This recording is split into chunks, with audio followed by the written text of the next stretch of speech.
What is going on? Not much, man. How are you doing?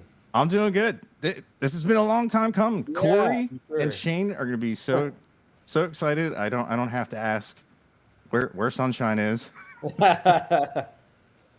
They're always just like, "Good luck, good luck." Yeah, well, kind of par for the course for us these days. It's crazy. Yeah, dude, you guys have like a really you're one of the ones that just road dog it, and it Yeah, seems like you're always on the road. yeah, for sure. And how do you manage like your free time?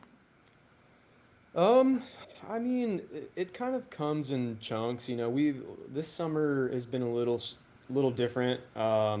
We've been doing a lot of fly dates, so you know, fly in for a gig or two and fly home. And I was telling you before we hopped on. My girlfriend lives in San Francisco, so I'll instead of flying home, I'll fly into San Francisco for a couple days, spend some time with her, and then fly home. And it just, you just kind of get in where you fit in and prioritize, your time wherever you need to be. And we get little chunks of time home. And you know, I've always got other projects too outside of the Saints. My music and trying to do a little more recording and production work for people. So it's just always a grind.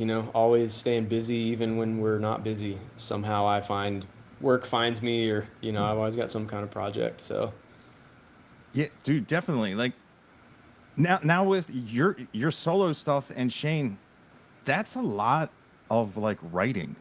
Like yeah, for sure. it's so much.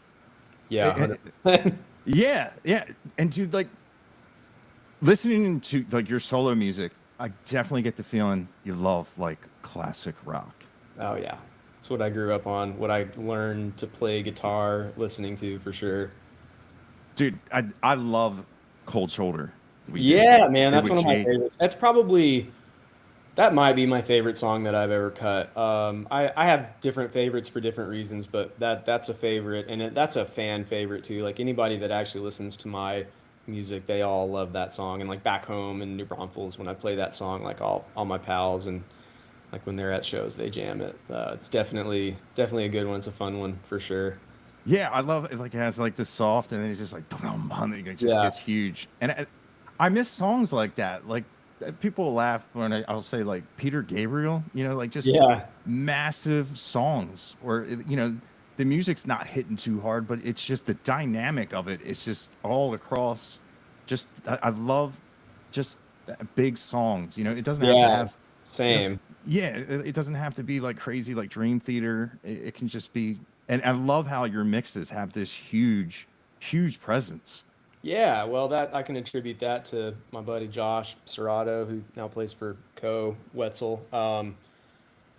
I've done almost all of my stuff that I've recorded as a solo artist. I've done with him, and we have very similar uh, mindsets when it comes to sounds and what we want. And yeah, he knows that I'm a rock and roll guy, and I just want it to sound massive. So that's Yeah, kind of it's a good exchange anytime we're in the studio together. dude, that's so cool. You guys work together. I saw Co like I followed him when he was up here in the Northeast, and I kept texting Josh because Yeah, he was like, dude, I want to help you do better with the TikToks on getting that stereo sound. And I was like, yeah, I know what you're talking about because for a while, like I was listening to Co, and he was like, dude, where are you getting these songs from? And I was just like, man, I was getting them from here. And then, Apple has the spatial audio, but it wasn't just yeah, translating. And I was like, dude, like if I can make it sound better, I would love, because there's been a lot of podcasts where when I love like the mix and the engineering of how like sonically dynamic and huge the songs are, his name yeah, always comes up. And man, your song it's really cool. You know what I yeah, mean? Like, yeah, for sure, man. He's a whiz, and he's been doing it for so long. Like him and I, we kind of grew up in the same area, and we've been playing music since we were teenagers. And I mean, he's been cutting songs. I mean, he started in Stephenville in a trailer probably 15 plus years ago, and yeah, I've just watched him progress and get better, and acquire cool gear, and he's working, I think, out of like DFW these days, and doing some, like, I mean, I think he's cut some Bailey Zimmerman stuff and like some Diplo stuff, and like he's getting his foot in some pretty cool things. So it's good to see. Always nice to see your friends get the glow up. Yeah. Oh, dude, and that's the one thing I love about the Texas scene is because when you guys came up north the first time I saw you, er- er, before they even realized who I was, they were like, "There's a dude in here wearing a Midnight River Choir shirt." Hell yeah. And that's what got them because I remember Yeah. Corey was just like, "Dude, where'd you get that shirt?" And then he looked, he was like, "Oh, you're the guy from TikTok." I was like, "Yeah," and it's funny. Is just the love you guys had for those guys and whatnot. It's really cool. I mean, you took them to Red Rocks. It's really Yeah. cool how Well, everybody's. they're Corey and I both live in New Braunfels, which I don't know if you've ever been, but it's like in between. It's in between Austin and San Antonio, and it's a huge, huge music hub. Like, sort of, I mean, it's not unspoken, but a ton of artists live there, and Midnight River Choir, all those boys live there, so they're our drinking buddies and like hometown homies. So, Yeah, and they're so good. Like, they've been around for so long, and it's just nice to be able to get somebody like that on a bill like that and be able to share that moment with them, because that was a huge day for us too. So it was really cool. yeah, yeah. They were the first band I met at Mile Zero, and Yeah. they were like telling the story. They're like, "Yeah, man," and I was like, "I don't remember any of that." They're like, "Yeah, you were laying on Yeah. the floor of the taxi cab and Key West, hammering man, you'll drinks." get you. Yeah, dude, I'm excited. I'm going this year again. Yeah. But yeah, it's funny. I was like walking around, and there was this alley bar, and who's in there? Shane Smith, and I'm like, he was having fun, and I'm Yeah. like, Mm. man, you gonna be all right for tomorrow? Your headline. But Yeah, I was, we tend to. I don't know what year you're talking about. I know one year, man, I had a I I was because, like, me and Bennett, our fiddle player, we'll generally ride bikes. Like, we'll either, if our bus is there, we'll have our bikes with us, or if yeah, not, we'll rent the little beach cruisers. And I had a beach cruiser that year, and man, not only did I go out and just get absolutely blasted until probably 5 in the morning, I rode my bike to sound check that next day, which, like, if you're headlining the amphitheater, you got to be there at like 10 a.m. or 9 a.m., like pretty early. And my bike chain kept falling off. So, like, I'm definitely hungover. I'm in my swimsuit. I'm just like covered in grease. I'm just like a hot mess. And like, I show up and everybody's like, dude, what the hell is wrong with you? I'm like, God, I don't want to talk about it. And it's funny, I got after sound check, I hopped up with the motor cars at the Sunset Pier on the other side of the island, and there's like pictures of me playing Pablo's guitar, and I'm just like greasy fingers, and I'm like, sorry about your guitar, dude. But yeah, Key West will get you, but it's so fun. We're stoked to be back. It's just such a great time. yeah. It's like when people ask me, they're like, "How do you get access to artists?" I was like, "Honestly, I don't really get access." I said, "But if you want to go to Duval after the Ant, go to Duval Street, go to the bars, go to the clubs at Mile Zero, man, you're gonna run into like Yeah, almost everybody everybody." hangs out in Key West. Like, even during the shows, like, you can just walk around at the amp or smoking tuna or whatever, Harry's, and like the people that play are gonna be just hanging out. Yeah, Most of the time you'll run into people, and definitely after the show's over, we'll be out at the bars yeah, for yeah. I sure. I love that festival. Yeah, Yeah, I we're do too. actually we're going down there, and I'm pretty sure there's gonna be a bunch of podcasts and stuff like that. So Nice. we'll be down there. But Hell I yeah. always laugh. Man, the first time I saw you guys, it was like I don't know if you commented. Because I got home and I made a post and I said, "Man, you know a band's good when you just have to reevaluate how you play your instrument." Because I'm a guitar player, and dude, I didn't realize all those sounds. I thought there Yeah. was like a synth player. It's you. It was, and it's absolutely incredible to hear a Yeah. guitar played in such like a soundscape where it becomes like a big like shimmering like just it sounded so beautiful. And man, I was over on the balcony and I was leaning over so I could take a picture of your pedal board, which I was like, man, this is like unwritten law of guitar players. And yeah, I dude, don't care, man. That's not a secret to me, like whatever. But it's funny that I remember having this conversation with you after the yeah. show, and it's funny because I've recently went over to the dark side, and I'm on a modeler now. Oh, So really? I'm on a neural, like the DSP, the neural quad cortex. Quad cortex? Yeah, I have a Kemper, and I see a lot of guys going to the quad cortex, and Man, the thing about the neural that I've and it's a never-ending rabbit hole. It does it's so easy to use. It's just touchscreen. It's like, a child could program it. There's all kinds of things, I just got into some aftermarket cabs, which make a big difference. Like the neural cabs that they have are great, but if you go into the aftermarket cab IR world, it makes it even more realistic feeling.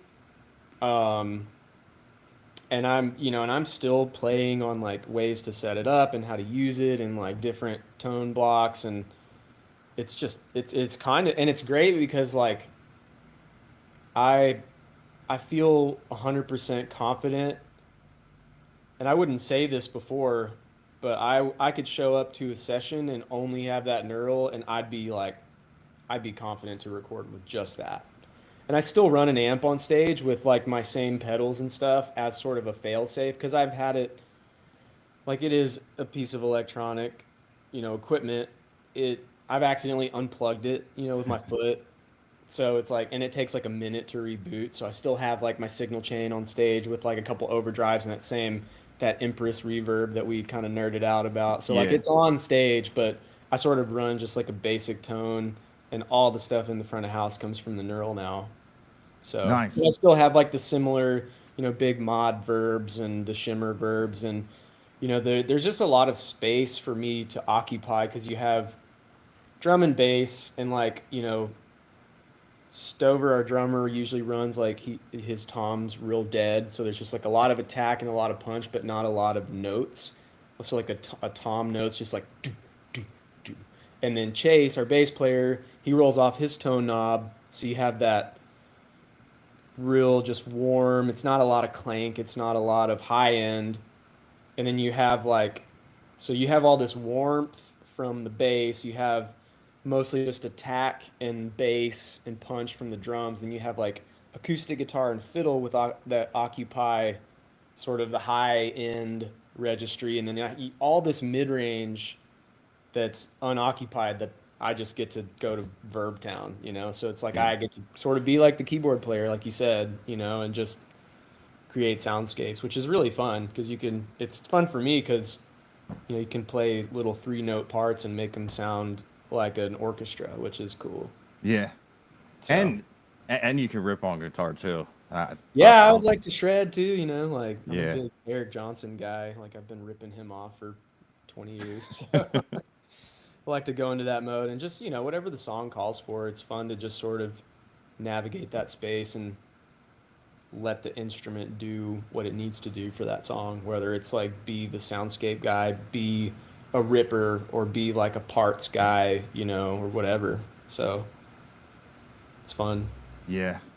Dude, I remember just showing somebody one of you guys' songs, and they're like, "Man, there's too much going on." I was like, "Oh my god!"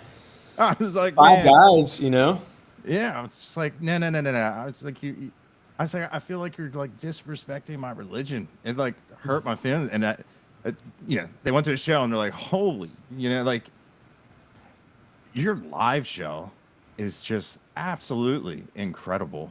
Of Well, just thanks, man. the energy, and man, it's just if anybody, if you haven't seen Shane Smith and the Saints. Man, you just got to go. Everybody, like I love how Chase played. He's not afraid to play up the neck, and it No. just man, it sounds so. Everybody's so good, and it's funny like when when you realize like you really like love a band and love the musicians because you say you guys like on your bikes. Like I follow you on Instagram, and I'm like, fuck, Justin, you better not fall off that motorcycle. You know, I'm like Bennett, you better be careful on them back roads. I know where you're at. You're Dang. you guys need to Yeah. be careful. And it's funny.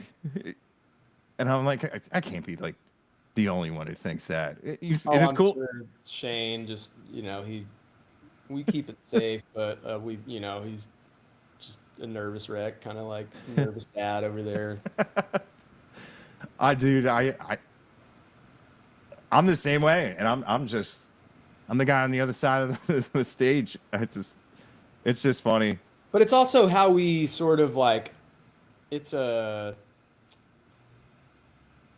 it's how we keep our sort of not sanity on the road, but it's like how we blow off steam and like go Yeah, just sort of decompress, like hop on the bike or go on a run or go do this, especially if we're out on, a 2 or 3 week run. It's like, yeah, we got our mountain bikes with us because it's like, man, 3 weeks on the bus, you get a little stir crazy and you want to go explore nature and you want to yeah, get some cardio in and a workout in. And, it's like you can always go to a gym, but hopping on the bike is a different kind of freedom where you can, just go rip and see parts of the world that you wouldn't. And I'm usually just trying to not get totally smoked by Bennett or Zach. Like they're both rippers on mountain bikes, and I'm decent, but Bennett will absolutely smoke me on a mountain bike 10 out of 10 times. That dude's a beast. So, but it's fun. We've gotten to see some cool stuff, and yeah, thankfully we've kept it relatively safe. not yeah, not free of accident completely, but we, especially as we get older and guys got kids and stuff, we're a little more conscious of things that we would have done maybe 5, 6 years ago. Maybe we don't do now, just to be on the safe side. But yeah. It's funny how that progression happens, yeah, whether you like it or not. When you're younger, you're like, I ain't never gonna be like that. Next thing you know, you're like, man, yeah. I am that. But you also do you build amps or is this cabs or So I do mostly cabs and pedal boards. I have done some actual amps, but I didn't do the chassis. I'll outsource that. So okay, that's something that I want to get into, but that's a different world.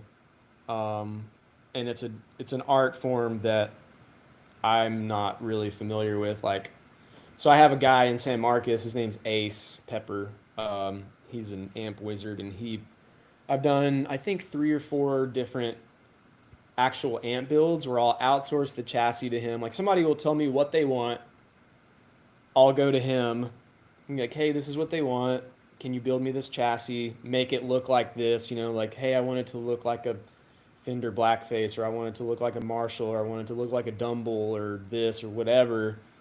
Even control wise, he can do that. Well, this is the tone stack for that amp, and blah, blah, blah. So he'll build me the head or the chassis, and then I will design the the cab or the combo or however it's going to be. And I think I've done, I think 3 or 4 of those, but mostly cabinets. I'm actually in the process of starting a cab right now as soon as I get the materials in. I haven't done one in a while just because we've been so busy, but it's cabs, pedal boards, and occasionally amps.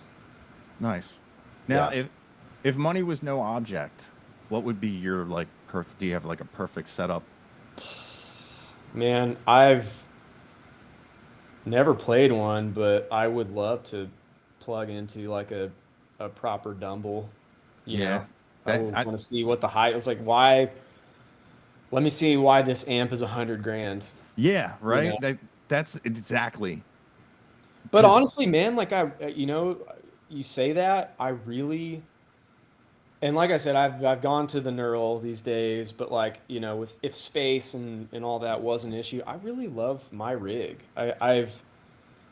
I've spent years kind of like getting to a point where I want it to be a certain way, and I got it to that point, and I run my matchless is I still run on stage, and I've had that amp since 2013, so 12 years, going on 13 years. It's been my amp.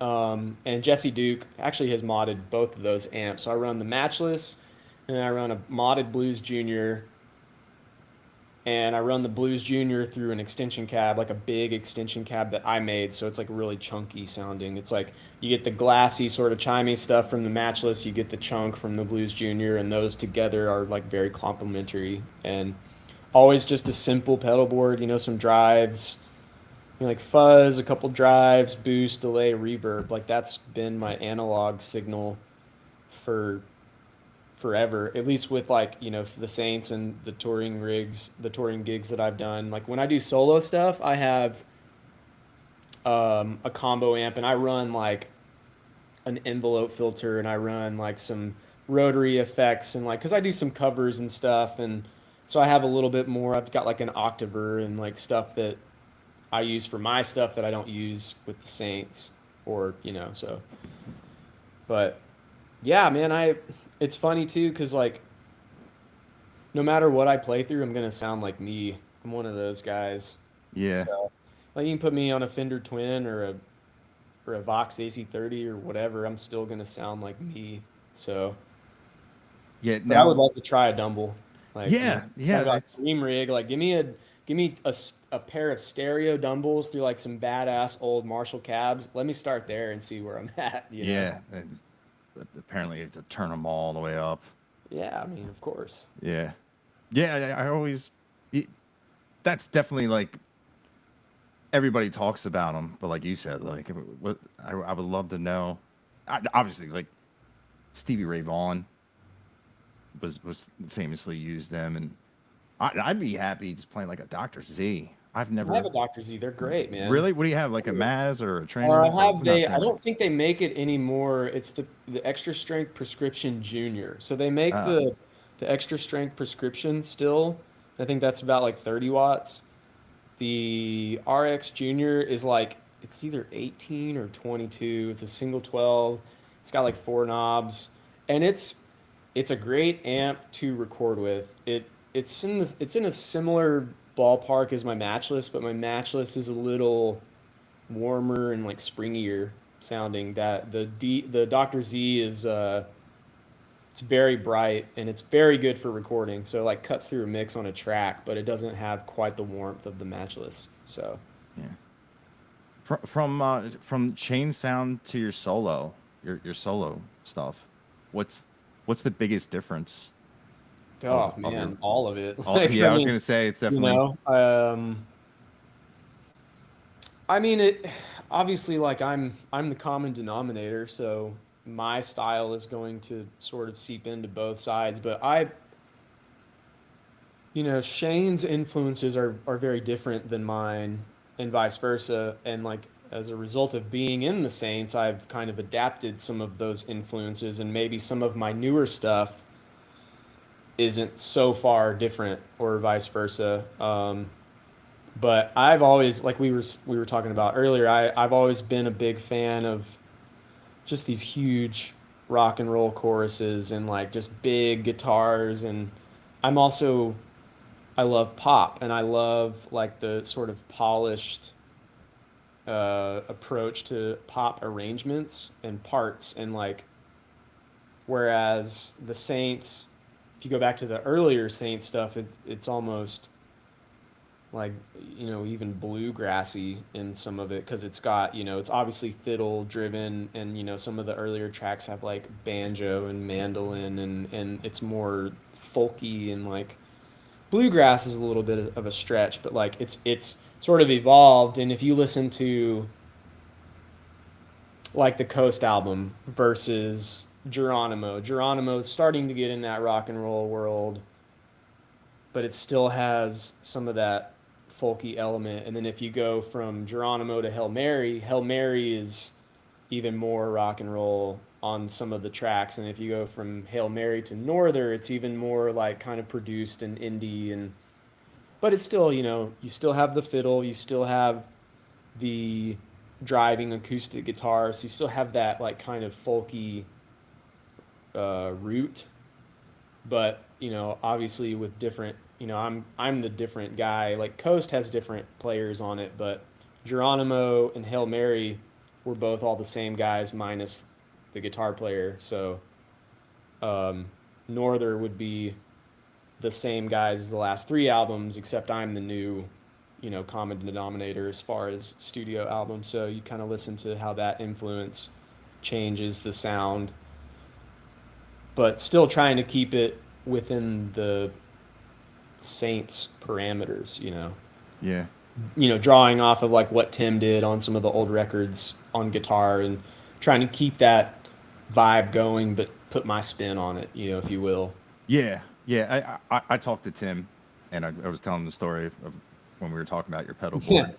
And yeah, he showed me, he was like, this is what I used on that record. And I was just like, it was a pedal I had. And I was just like, man, as What much as pedal was it? Was it it was that? the TC Electronic, Yeah. what is it? The Hall of Fame.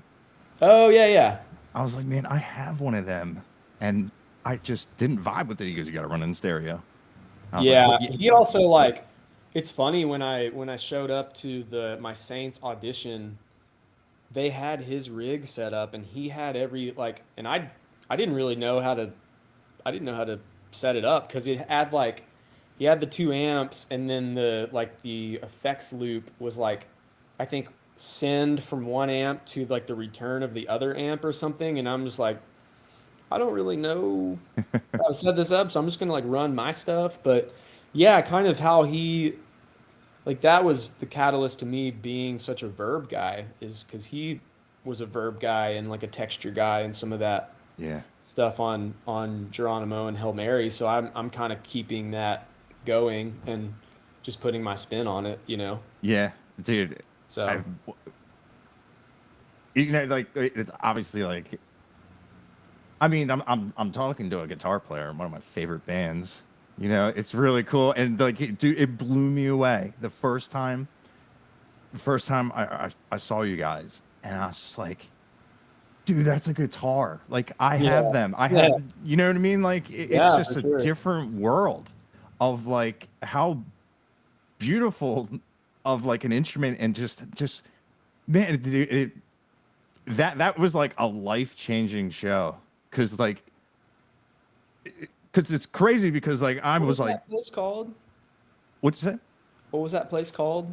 Oh, there was Ardmore Music Hall. And that was in Cleveland. No, no, Pennsylvania. Okay, my bad. Yeah, it's it's funny because I'd never been there before, and it turned out it was right by. I at my job, I ran a truck into a building, and it was across the street. I was like, oh, I've been here before. And people are like, what do That's you hilarious. mean? I'm like, yeah, my job. You see the gap over there? Yeah, I hit it with a truck. They're like, what? Did you get in trouble? I was like, I didn't stick around. I left. That's hilarious. Yeah, it was the night. It was the night you guys were on Yellowstone. Yeah. Okay. Yeah, you guys were super excited, and, dude. Which was also cool is, you guys obviously you want to go watch it, but man, you guys stayed and hung out and talked to everybody, and that was also cool. That you get to find out that the guys' music you love like are made by like good good people, Well, and the whole. we had thankfully, sorry to interrupt you. Oh, We sorry. had thankfully gotten to, if it was the episode, I'm trying to, I mean, that whole year of like the Yellowstone thing was such a whirlwind. If it was the episode we were actually in, I think it was. I think it was because we were in Virginia Beach when they played the song in season 4, and in Yeah. season 5, the one that we were in, the one that you're talking about, they flew us out and we got to see it with the Paramount people in Montana at the ranch. So they did like this whole viewing party. So we had already seen it. We had already like gotten to experience that whole thing. So like we knew it was happening, but we had already experienced it. So we weren't like missing out on seeing it. Yeah. So that's why we got to just hang out. And I remember I remember that show. There's a funny video of Chase playing fiddle at I think in the encore. Like he just Yeah. picked the fiddle up and he thought it was muted and he just starts yanking on it. And it's Yeah. like so funny. Yeah, I set up a camera on a tripod. I have the entire show. I don't that was with Myron Elkins, which Oh, his yeah, yeah. his voice, Dude, like the when he great. came and I was like, holy, like Yeah, I'd heard it before, but live, I'm like, man, and everyone was just like, they didn't, the people didn't know who he was when he started singing. People were like, yeah, oh my god, yeah, for sure. he that was a great opener. That was a great show. That started the obsession where like, man, I'm definitely, if you guys are around, I'm coming. That's like, But it's Yeah, funny when you're in Philly. It's probably, man, it's probably a good thing we didn't hook up. I mean, oh, I yeah, had a lot of fun. I don't know, like there was this kid singing all like Cody Jinks' song. I mean, a young kid, and man, he's like miming the guitar and everything. And I'm like, man, this would make this kid's night if Cody could just point at him. You know what I mean? yeah. I just walked, liquid courage because I'm never gonna come up to the stage. I walked up to the stage and I just was like pointing at the guy. I thought he was with the venue. He was like, hey, that's all I heard. I didn't know what he's saying. I was just like, but it turns out Cody recognized and was like, hey man, they did a picture together, so that was Nice. cool. And man, but like I woke up, I was like, oh my god, I think I kind of like embarrassed myself. But like Yeah. the next night, I went on Tanner's bus and I told him the story. He goes, man, you're good, dude. Yeah, you're Like good. you were trying to make some kids' night, and Yeah. but And I didn't Cody's realize. super cool, man. Like he's a super nice guy. Yeah, it's. I didn't know the guy that was yelling at me was with Cody, because Oh. at the next show I was like, yeah, hey, I'm Hey, sorry. remember me? I swear I'm a nice guy. I wasn't yelling. It was just loud, and it was cool. But yeah, man, dude, we were late to that show. I was so mad. Bunch of motorcycles. Zoom, zoom, zoom. I was like, man, the highway's going to be shut down. Something's going to happen. And next thing you know, you just see, parts of motorcycles, and the highway was shut down. And man, it sucks when you're walking up to a venue and you can hear one of your favorite songs. I was like, but man, Dang. it was great to see you guys. It was it always go to a Shane Smith and the Saint show. And dude, I would love to see one of your shows because like, man, Miserable's another song of yours I Oh, like. thanks, man. I like that one a lot. That's one that I don't play all the time because I need another guitar player to do that one. Like there's Yeah. a lot of my songs, most of my songs, depending on when I'm playing and where I'm playing and who I can get to play with me, sometimes I'll be a trio, just drums, bass, guitar, and me. Um, Ideally, I'll have Pablo play with me, and we'll have like two electric guitars, and then I have that like Miserable is one that like we always try to incorporate. He plays that on baritone actually. He plays Nice. like the kind of the keyboard parts on like a baritone guitar with like this cool rotary effect. So it doesn't necessarily like sonically sound like what it sounds on the record, but the parts are there and it's cool live. Like it's a cool interpretation of that song live. And I love that song. It's very 80s. Yeah. Yeah. Dude, I love that. I love that sound. And Signs, that's a jam. Thanks. Like, Signs is an old one, man. I Signs is a song that I wrote a long, long time ago, and like I put out an album in 2016 that I like so, self-produced and recorded, and I've since like yanked it. Like it's not on. I still have like physical copies of it, but it's not on the Spotify or iTunes or anything. But I've repurposed a handful of those songs, and Signs was one of those. okay. So Yeah. that was before man, I'm terrible with name. Detached. Is that Disconnected. Yeah. Disconnect? God, Yeah. see? Yeah. Yeah. Yeah. That was before that one. Yeah. I think Disconnected was 2017 or 18. And this other one was in like 2015 or 16. It was like and I call it an album. I mean, because it had 11 songs on it, but it was more like a demo. Okay. And I took it off. Like the songs were good. It had a lot of good songs, but just I mean, it sounded like a kid recorded it at home because that's exactly what it was. So, Yeah. but yeah, I've repurposed. Signs is one. A song called Hold On, which my buddy Russell Bisbee wrote. That was another one that was on there. Just that version on that album was so different. And then I've got a song called Wild Nights that was also on that one. Yeah, Um, I did a video on that one. yeah, man, Yeah, that that's was a a cool song. song. Yeah, thanks, man. That was installment. That might have been my first installment on my one man band uh, project. I think I've got 4 or 5 songs out now where I'm playing all the instruments, and I think Wild Nights might have been the first one. I didn't know that. That's all you? Yeah, yeah. So I've Wow. got four. I've got. I'll pull up my Spotify. Wild Nights. I've got a song called Azalea Drive. I've got a song called Runaway, and then my Mhm. most recent one called Shinin' are all. I think maybe that's it. Maybe four. So 4 songs that I've done where I'm playing everything, which Wow.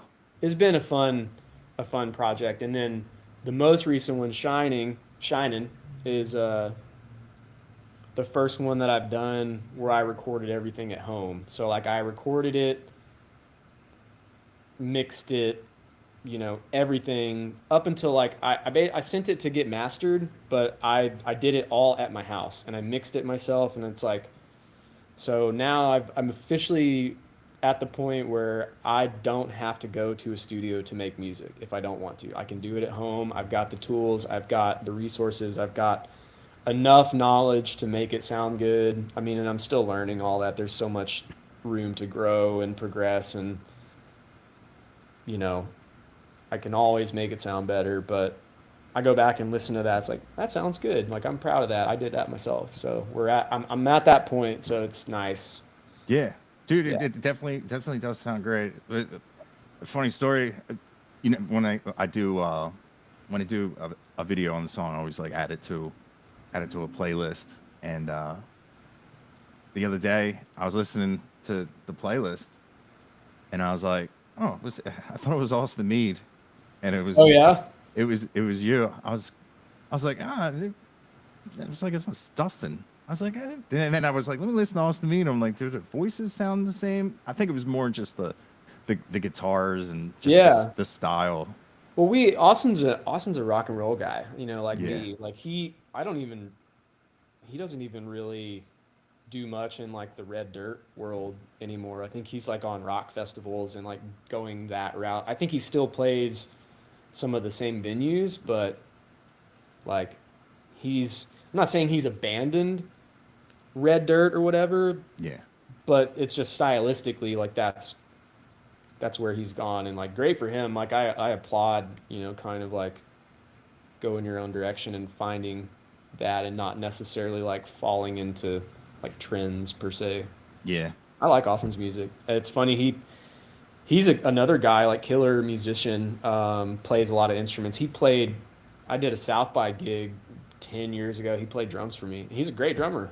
Really, Yeah, yeah. I Because didn't we're know you played both drums. um, we grew up in the same town. So his mom, I think, teaches in Victoria, and I don't think he was like, I think he's originally from Brenham, but grew up in Victoria. So we kind of came from the same area, Nice. same sort of school, if you will, quote Yeah, unquote. yeah. I enjoy his music, but yeah, it's since you're like normally you're the only guitar player. Mhm. If you had to bring a guitar player on, who would be your go-to guitar player? Well, like I said, he's my guy these days. He knows my songs. He's one of my best friends. He is fun to have on stage. We can kind of push each other. I mean, there's so many great guitar players around. Yeah, he's my first call guy for sure. And I mean, if he wasn't available, I mean,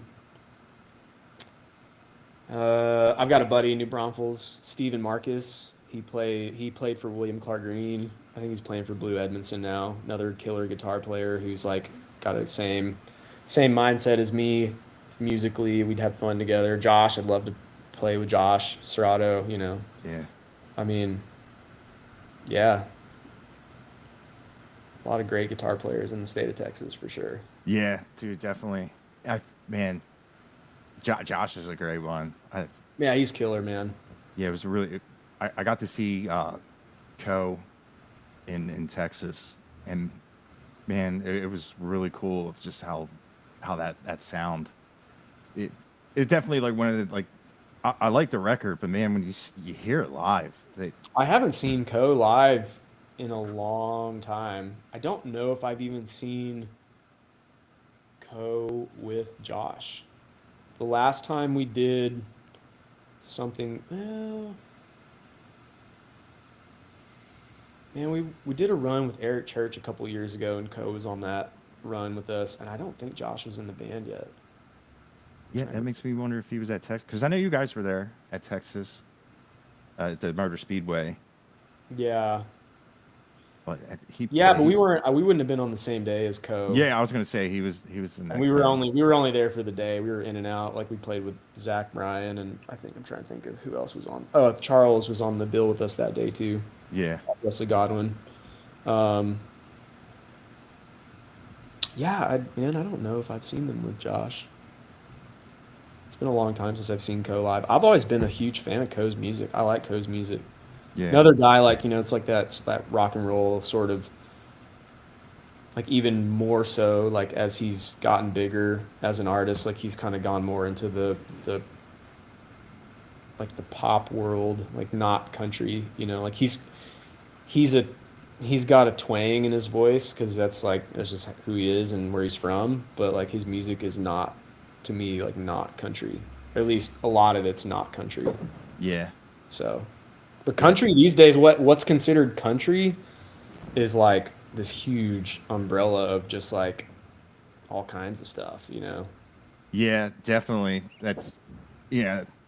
It was cool to see they finally like kind of split up the genre for the awards because there's Yeah, definitely there's a ton of like you got your new metal, heavy metal, and rock and roll, and then there's all these just spaces for everybody that lives in their space, and then it's just like you said, it's just a gigantic world where everybody is, and I don't think like country music fans will ever be happy of who wins those awards because it's always dude, who cares? I Like, know I mean, and I'm not saying who cares about the awards, but like, people are always going to be salty about something. They're always going to, that's not country. And like, okay, cool. Maybe you're right. Maybe it's not country, but doesn't mean it's not cool.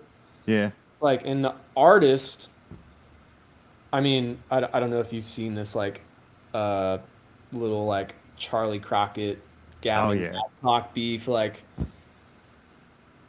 who cares, like, who's more authentic or where you came from or, like, who's a real cowboy? It's like, just make cool music, and yeah you either like it or you don't. Like, that's always been kind of my stance with that sort of thing. It's funny because it's like, and they're both getting a bunch of publicity out of it, so it's like it's all good for them. Like yeah they're getting spins and they're in the algorithm, and it's beneficial. All the attention and the whole thing. I just think it's like kind of funny because it's just they're going back and forth about like who's what and who's yeah authentic, and like, man, who's more redneck, yeah, which I don't get because like people, they call Charlie Crockett the cosplay cowboy because he's on a train singing reggae music, and I'm like, I recently found out that I love country music. I love what like you guys are doing. You know what I mean? yeah,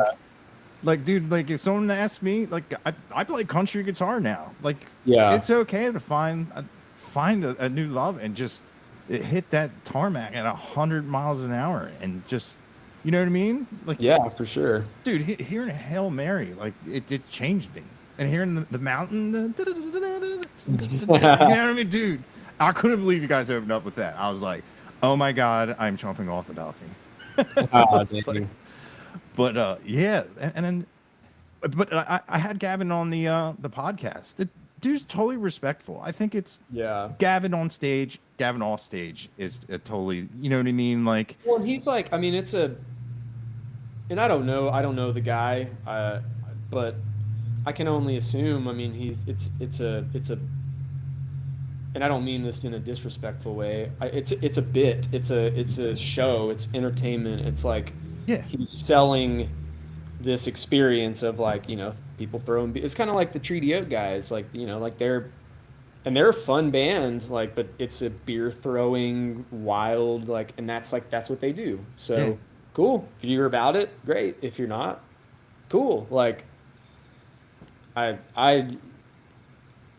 the internet keyboard warriors just crack me up. Like yeah, dude. it's just so funny. Like you really like took time out of your day to hate on this person who's 10 times more successful than you'll ever be. So Yeah, yeah. It is amazing when you look at his videos on TikTok where he's just miming his own songs and the views. He's a master at yeah. marketing. You can't take that away from him. Wow. He found what worked, and man, yeah, it's amazing. Like the power of social media anymore. Oh It's just man. It's it's crazy. also yeah, it's got to be frustrating too. Like you know what I mean? Like when you're trying to promote your solo work, and it's like when you really get down to it, and like you have a great song, and just you spend all that time, you do all these edits, and you do a video, and you just watch it do nothing. Like I Oh, I yeah, mean, that's kind of like the story of my life it's like, as a solo artist, but like I'm also in a fortunate place where I I make a good living with a successful band, yeah, so I don't have to like, if only a few hundred people listen to my song or 1,000 people listen to my song or whatever, like cool. Like I only made $50 off of it. Cool. This one that I just did cost me $0 to make. So that's a good thing because it used to yeah, cost me $1,000, $1,500. To be in a studio for a day is anywhere from 600 to 1,000, and then to pay someone to mix it, that's another couple hundred, and then that's like not assuming things like mastering and artwork, and like it's expensive if you do it the old school way of like going into a studio and hiring a producer and like doing it that way. It is expensive. You're going to spend, if you do a whole record like that, what would be like a big budget like major label type. I mean, you're gonna spend 50 grand, 100 grand making a record. So can you yeah. imagine doing that and then getting 100 spins and making Oh, $4 or whatever? Like, so thankfully I'm in a place where I speak only for myself. Like as a solo artist, I can make music for the love of making music, and I don't have to necessarily do the TikTok lyric video algorithm-y kind of stuff, which seems to be like necessary these days to get noticed. yeah. And I'm just like, well, that's not me, so I'm not gonna do it. And if it means no one listens to my music, Yeah. so be it. I'll Like, handle it for you. I yeah, got you. I appreciate. I'm a fan. Yeah, well, thank you. Yeah. And as a musician in a band, and you have your solo work, and knowing band shenanigans, do they ever just mess with you? You know, they'll put on a song or something that they Not know. really, man. That's awesome. I think if anything, I mean, yeah, yes, there's moments where like they'll like sing my song in a funny voice or like, but not like it's not ever like a full on roast. And I think if anything, it just garners respect that I'm doing something outside of what we do as a band musically. So, Yeah. but I mean, there's always room for ball busting in our line of work for sure. So, Yeah. There's one lyric in particular. I thought maybe they would. It's yeah, never been accused of moving too fast. Of one of your songs. That's how it it's called started. "Wait for Me." Yeah, and that's actually like a really deep song.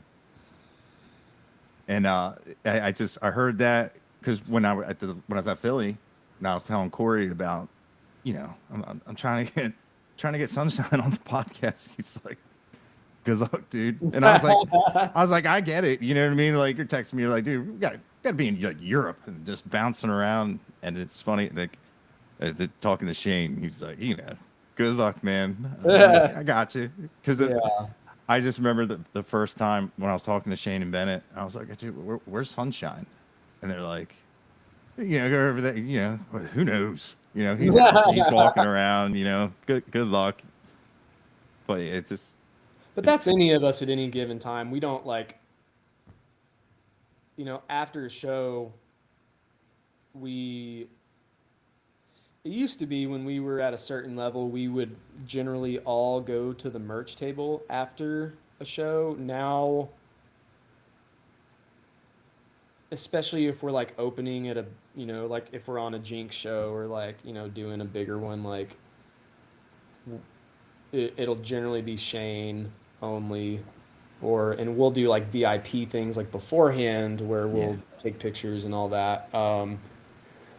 So at that point, when we were all going to the merch table after the shows to like meet people, we were all accounted for. But nowadays, like after a show, we all do just different things, and depending on where we're at and who's got friends in town and who's doing what, like maybe we're going out to a bar, or maybe we're going straight to bed, or maybe we're in the green room eating because we haven't had dinner that day, or like there's no telling. And everybody's we're kind of all every man for himself at that point, because I mean we it's just kind of the way it goes. I mean we spend yeah, so much time together, and after a show, like that's our time. So it's like whether you want to be social and go have drinks and meet people or not, it's kind of up to each person. And we kind of find balance in that, especially on yeah, a long tour. If we're out, like I was saying, if we're out 2 or 3 weeks, like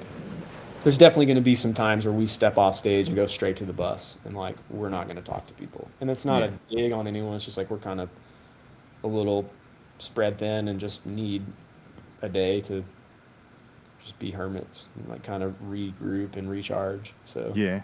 Oh, definitely. Especially when you look at your tour releases, it's a million miles that you guys are covering, and yeah. continents and countries. And Well, and the crazy thing is, like lately, like I was saying, we've been doing a lot of fly dates, and if you look on paper, it's not a lot of shows necessarily, but it's a lot of travel, a lot of 3-day weekends for one show. Like we'll fly in on a Friday, show Saturday, fly home Sunday. So it's like you're gone 3 days for one show. So it's a lot of that. And that's this year in particular has been a lot of that.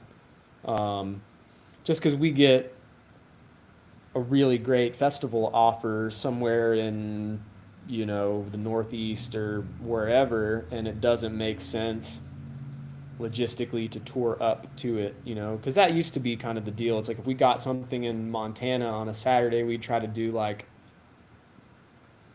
maybe do a 4-day like Amarillo, Denver, Salt Lake, Montana type situation or whatever, but that doesn't always work out. So this year's been a lot of fly dates for festivals, but it's been really cool because we've done some really great festivals. So, yeah, and have you prefer this style of touring over uh, I doing like the road dog? I don't. I think generally we would, and I can't speak for everyone, but I think most of us would like to be at a point where we do like my ideal tour scenario is like you're on the bus, you're gone for 2 or 3 weeks, and then you get home and you're off for 2 or 3 weeks. And you do chunks where it's like, because then you can like get into a routine.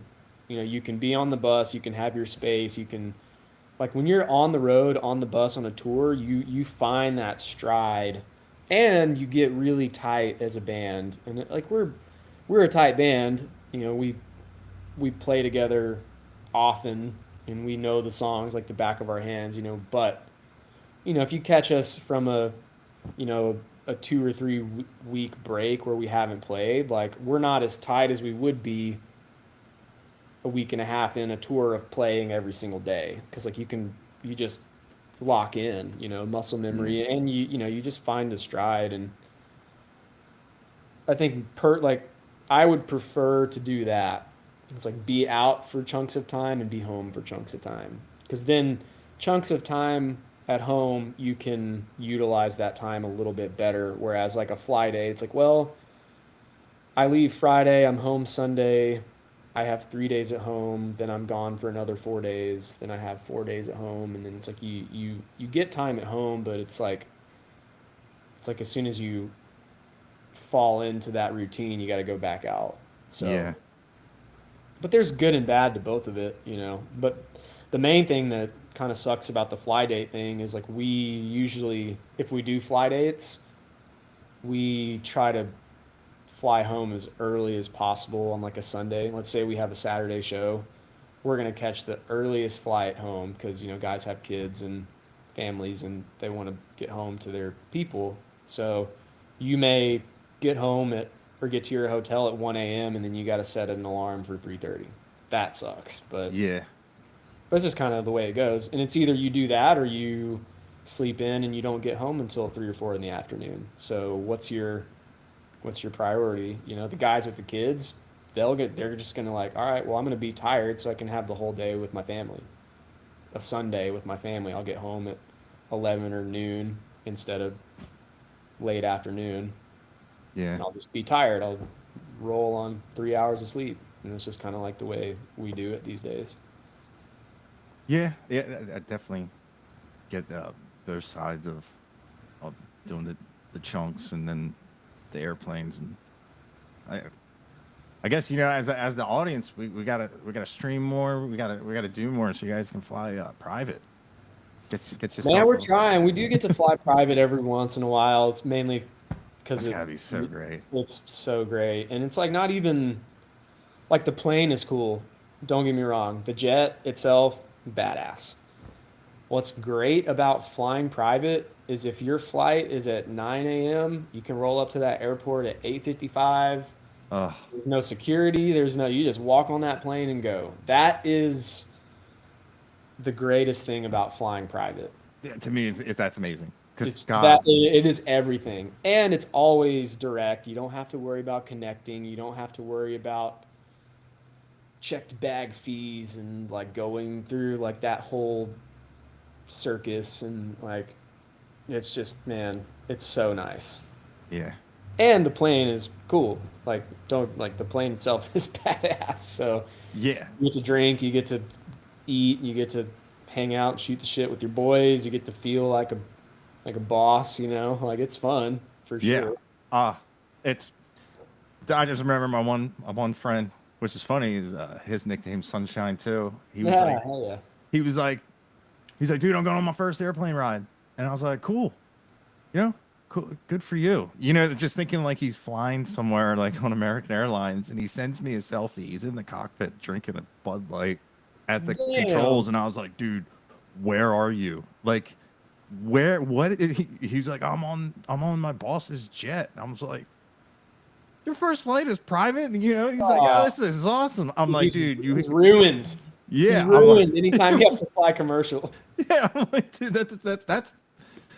I thought I was gonna, oh man, they prodded me, and it's in the cattle chutes, and it's terrible. The last time I flew to Texas, I saw like my cousin. I was like, not today, dude.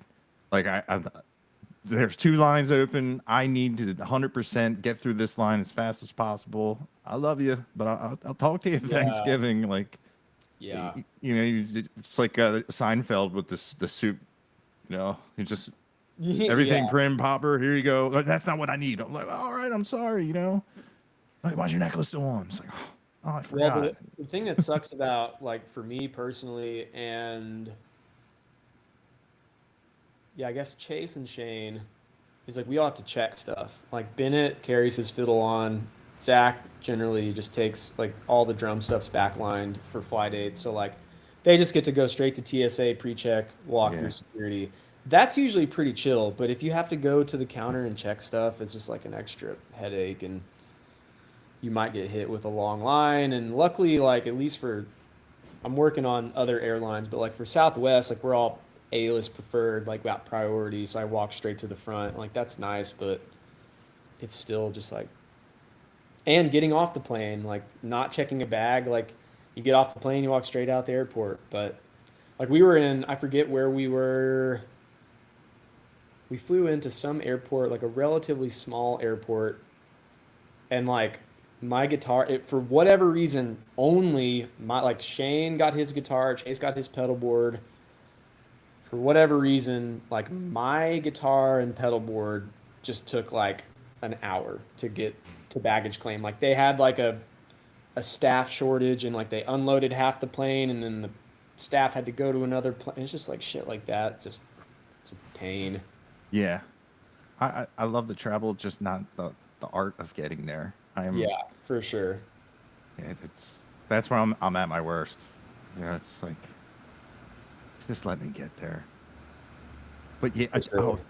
I wanted to ask you, as a guitar player, what's like the one? Did you have like a moment where like you learned a song or learned a riff that you were like, I'm badass?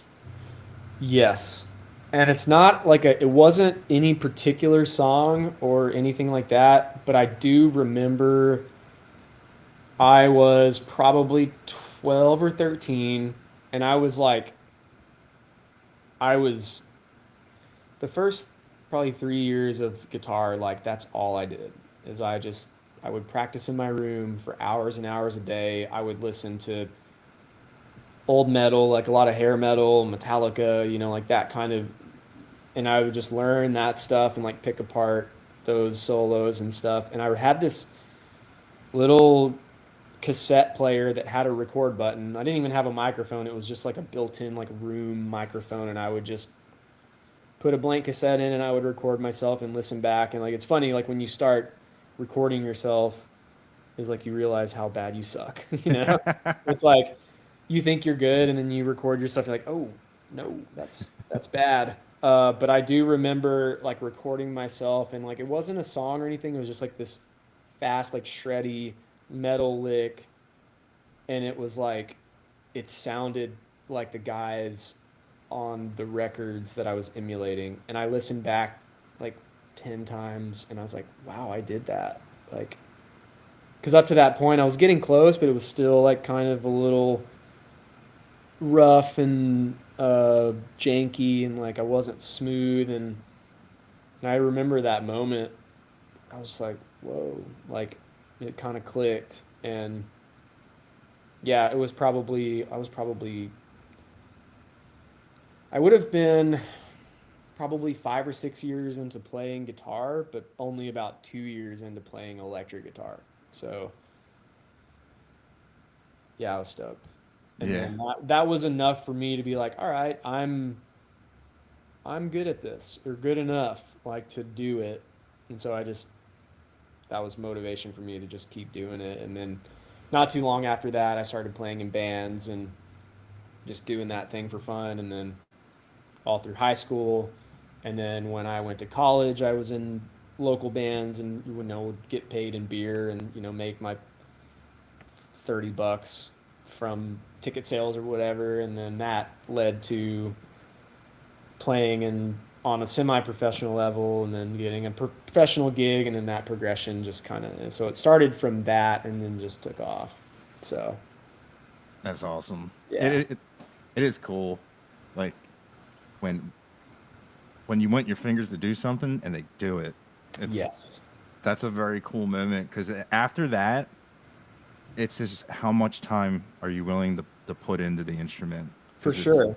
it's endless. Is there anything on the guitar, like playing wise, that like you're working on currently? Because like right now I'm trying to do like the Brent Mason, Johnny Hyland, Ooh, yeah. chicken picking stuff. I even to the point where I got I went on Amazon and got the press on, the glue on nails, and Are you doing a thumb pick?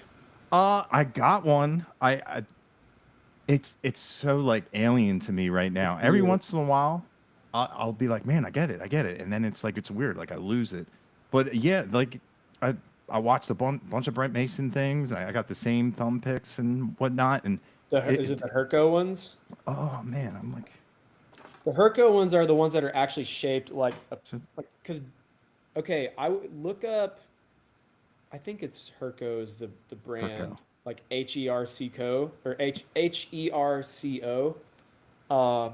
And they're shaped like a regular pick. Like those are the like that looks like the Dunlop one. Yeah, yeah, The Dunlop one. yeah, the blue Yeah. Doma. So the Herco ones are like more of like an in between like a regular guitar pick and that. I used those for a long time because before I started playing with Mickey, because that was my first pro gig, I was doing Hmm. the chicken picking thing and I used thumb picks. Nice. I think Um, I'm thinking. I would just just try them out. It might be a little more comfortable. It's not as foreign as like the skinny thumb pick. It's kind of like Yes, it's like that, but it's all one piece. okay, yeah, this is Black Mountain. That's cool. I've never seen those before. Yeah, it's Yeah, got like a spring. yeah, that's cool. Yeah, next time I see you, I'll give you one. Yeah, hell yeah, man. That's my Sweet. thing. Like Bucky from Taylor Honeycutt. I always give him picks. I say this is gonna be our thing. He's like, cool, man. I handed him a 6 millimeter gravity pick. He's like, dude, you play with these? And I was like, yeah. I said it just eliminates like my finger from floating for do the chicken picking. But Yeah, now I'm back down to like normal size where 6 millimeters like huge. Like that's like a if you want to play like bass fat. really fast. Yeah, Yeah. for sure. But yeah, is there anything, any like skill like you're working on or with your playing? Man, I'm always trying to get out of my own little boxes. So Dude, like right now, 100%. like I always go. You've heard of a guy named Guthrie Govan? Oh God, Like, I mean, I'll go I'm back and not listen worthy. to. I mean, yeah, dude, none of us are worthy. That dude is on such a different level. But I'll go back and listen to even just one song of his or whatever, and I'll just like try to pick apart little phrasing things and like little chromaticisms and whatnot, and just try to like practice getting away from because like I've got my habits and I can just mindlessly shred Mm-hmm. forever and just like be on these like little pentatonic Eric Johnson-y licks for hours and not even think about it. So I'm trying to like get away from that. And I would say these days, man, as far as guitar playing, I am trying to look at guitar as a composition piece rather than like a solo instrument. You know what I mean? Yeah. That's kind of where my like as a someone who's trying to produce and like compose, like how can I use this to create a song in a different way? Like what kind of sound or like what kind of effect or like even if it's just a simple part or something like even like somebody like a Jack White that like, stylistically is somebody I would never like. I like Jack White and like the White Stripes and the Raconteurs and all that stuff, but like it's not in my wheelhouse. But looking at like what he does, like tone wise and apart, or like band like I'm trying to think, like Cage the Elephant or like those kinds of bands that like it just a different. I'm just trying to always broaden my horizons and Yeah. find new perspective on the instrument, like ways to because I can play solos. I can I've got my thing, um, and I'm just trying to and like having the neural that's huge because it's like I've got this endless box of tones. Yeah. Whether it's like crazy octavey stuff or like these wild effects or whatever, like things that I don't have on my pedal board, or you can even just like move stuff around in order that'll make these crazy sounds, and it's like, well, okay, well that's weird. I don't know if that I like that in a normal standpoint, but maybe it's usable for something. Yeah. Maybe it's usable as like a in a bridge on a song, like a dissonant, like ear tension kind of thing. Like just trying to think in terms of that, I guess, is where I'm at with guitar playing these days. Yeah, and man, like you said, Guthrie go. Like when he makes the guitar sound like a violin, it's like it's incredible. And like think of it like that, because like yeah, as a guitar player, like you get stuck in the boxes, and like you said, you could do that all day, every day, All day. and Yeah. people will come up to you and be like, "Dude, you're amazing," and you'll be thinking like, "I'm not," like it's weird how like you'll get to guitar's weird. You get to a point where you're like, I know, like I get to where like I'm not happy with myself. You know what I mean? Yeah. I'm like I should be, 'cause especially when you watch somebody else, like watching you play. I was, like it's just like, ah, man, there's so much more I need to be doing, and because like There's I always more, there's always going to be more. And you have to like, and I agree with you. Like I've had those moments where I just like, I've seen somebody play that's amazing and just like, I don't want to touch my guitar for a week. yeah But instead of like putting yourself down, it's just like use it as an opportunity to learn and expand your headspace on it, and just try to like that's my whole sound is I've and every guitar player, every musician ever, their style is just bits and pieces that they've stolen from other artists and made their own. Like that's yeah all it is. You make your style. Like I grew up, Stevie Ray Vaughan was an early influence. Eric Johnson was an early influence. I mean, I listened to a lot of Metallica, so I got Kirk Hammett and like I listened to a lot of Rat. Oddly, like so Warren DeMartini, their guitar player, like all these weird things. And Van Halen, like huge Van Halen fan, like my style is just a stew of those guys yeah that I've just accumulated over the years and just try to emulate like things about their playing that I like. And that's anybody. So you just yeah, just try to not get too down on myself if I ever feel like I suck because every guitar player and every musician has that moment. I feel like even the best guys in the world probably have moments where they're just like, God, I'm trash on this instrument, but yeah. yeah yeah. That's Try not to funny. be complacent and just try to improve. Use it as motivation to improve or change whatever you're not liking about your playing. Yeah, definitely. And man, I know if I was in your band, I definitely would just you see Bennett rip a fiddle solo and be like, you know what I mean? Like, Yeah, oh, that that'll keep you doing your for exercises and sure. whatnot. Oh, Yeah. Yeah. that's an instrument that Oh, dude. my God, like I never seen violin played like that, and like the first time he comes out, and it's just like, oh, this guy goes hard, and it's Yeah. incredible. Like I bought one, and I was just like, I read about it. It's open tuning. You pick up an open tuned guitar, you can just slide your finger, and you're a Delta blues master if you know how to Right. play. You know what I mean? Like you can make music right off the get go. I for 100% thought because like Bennett and like Kyle Nix, I was like, dude, I really want to get down with the fiddle, and I bought it. Garbage. It was terrible, and then I It's was like, so hard. maybe it's the strings, and I had no Yeah, idea so, how to string it. It was terrible. well, so funny that you kind of mentioned the tuning because a fiddle is tuned, like a classic fiddle tuning is tuned the same as a mandolin, which Okay. is basically upside down from a guitar. So if you were looking like if you're if you're looking at a guitar neck like from the top down, you have E A D G B E, right? So on a fiddle or mandolin, it's E A D G.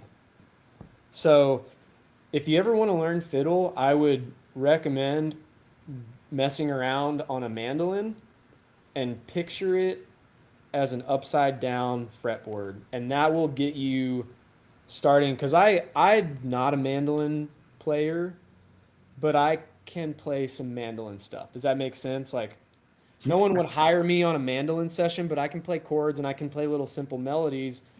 because I know like, okay, this is a G. I like you just look at it like an upside down guitar and Huh? try to fret it that way. And that will get you familiar with like some simple shapes and chords and melodies.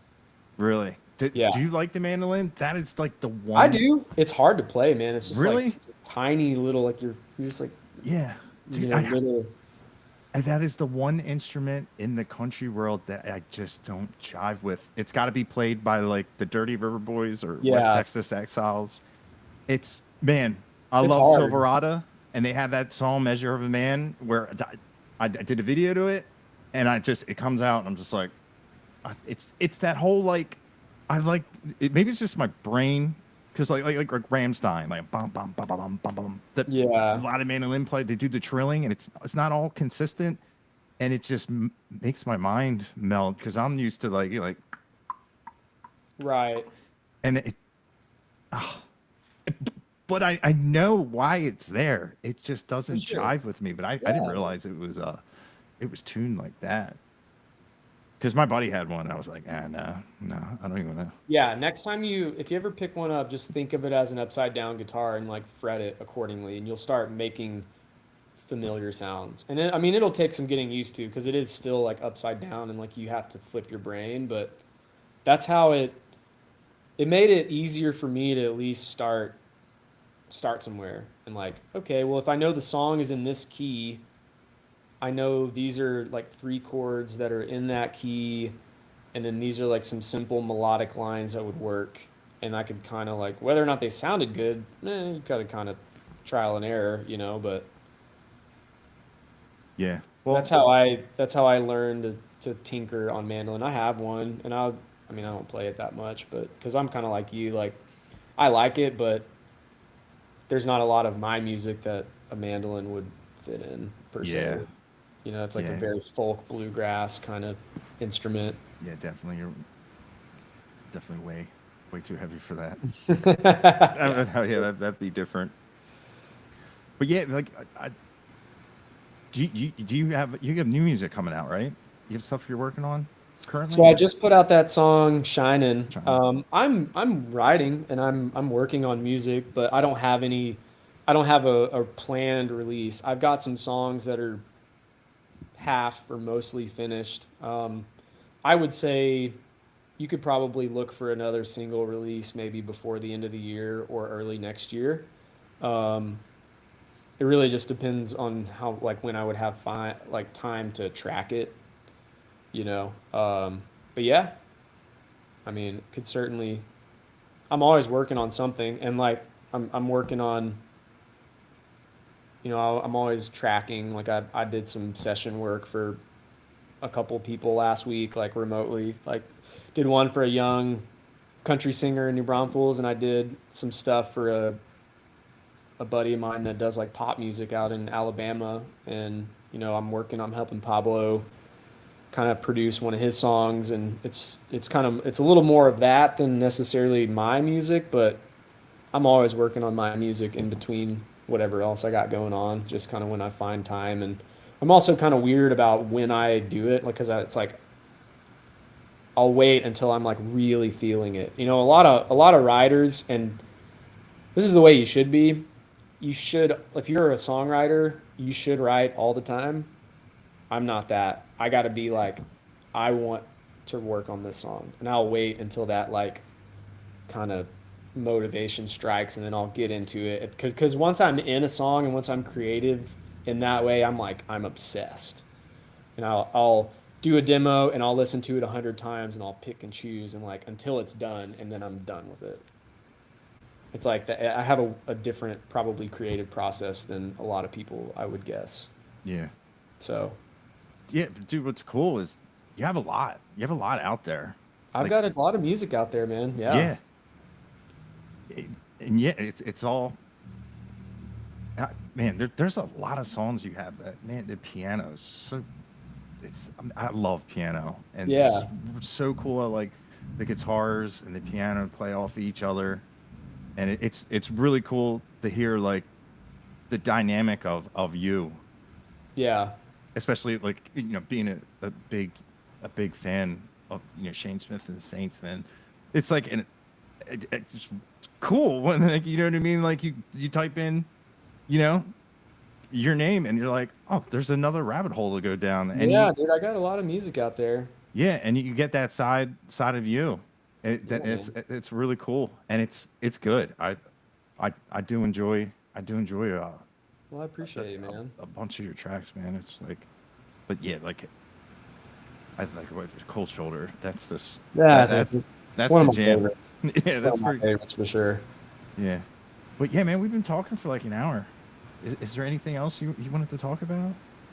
Ah, man, no, I think I'm good. I think we covered it all, and unless you have anything you want to touch on, I'm Oh, good. see, I could talk to you all night. Dude, like I said, not everybody gets to talk to their guitar, like the guitar player, one of their favorite bands. I thank you for taking the Oh, of time. course, man. Thanks for having me on. I'm glad we got to finally do this. I know we've been kind of back and forth about it for shit, probably a couple years now. So Yeah, dude. But I think the next time I'm gonna see, I'll be seeing you is I probably guess Key Miles West. Zero. Yeah. Hell We yeah. don't have a ton between, like, I know we have some Texas stuff this month. We go to Australia in October. We're doing a festival with Whiskey Myers in November. I think we have almost like the whole month of November off. And then we're doing our Christmas shows in December. And then we've got one show with Lainey Wilson in Vegas. And like we're done until Mile Zero, I think. Or at least we might tour out to Mile Zero. I haven't looked at our schedule, but like between November and Key West, like we're pretty much off as far as I know. So yeah, that'll probably be the next time we'll see each other, at least Yeah, in person. yeah. I look forward to it. Yeah, it'll be fun. That's a great festival. Yeah, it's pretty fun. Yeah. I enjoyed myself, and so did everybody. So did everybody else. It was Yeah, really cool to see, yeah, like, because a lot of the musicians they're on like vacation. It was really cool to sure. see people, like, let their guard down, and you get to be like, man, these people are fun. Yeah, man. It was a cool time. But yeah, dude, I hope to see you out there, and Yeah, we'll be there. yeah, I'm sure you'll see me. yeah, and I get will to see also be Pablo. having fun, like you Yeah. said. Yeah, the first year I went, I ended up spending a bunch of time with Pablo, and he's fun. That He's a funny dude, man. I Yeah, love he that he guy. he like tricked me into like holding this cup. It was like a 30-pound cup. He's like, I told the person you're gonna be standing right here with their cup. I'm like, okay, and like I was just standing there forever. I'm like, That sounds like some shit he would do for sure. come on. I was like, this is getting heavy, and I'm like, what's in it? I'm like, now I'm drinking somebody else's drink. Like, but yeah, it's a great time. And is there any? Do you have any like solo shows before that or anything like that? Man, I don't. I will probably start looking here in the next couple weeks for like some November and December stuff. I just haven't had a chance to like look at what we have and Yeah, kind of. I'll probably do some local Texas stuff in December and November where we have gaps. I also try to hop on openers if there's like a band that fits my style. If it's local, like at Green Hall or like Sam's Burger Joint in San Antonio, or like I always like to do Saxon Pub in Austin. Um, so it just kind of depends. I haven't looked into it, but I would say before the year's over, I'll do a couple more solo nice, shows somewhere in Texas, probably within the 100-mile radius of Austin and San Antonio if I can. nice. That's awesome. And I'll let Well, you know for sure when we do, if we got some. So, hell yeah, thank you. yeah. But Yeah, yeah, man. dude, thanks for hopping on here and Of taking the time course. out. Yeah, man. It was great talking to you, and yeah, Likewise, man. I enjoyed it. yeah, so did I. And I'll see you at Mile Zero Fest. Yes, sir. Cheers. Yep. Well, thank you. Have a great Thank rest of you. your Yeah, you too, man. Thanks for your having me. day. Yeah, man. All right. Hell yeah. I'll see you, Dustin. See you, man.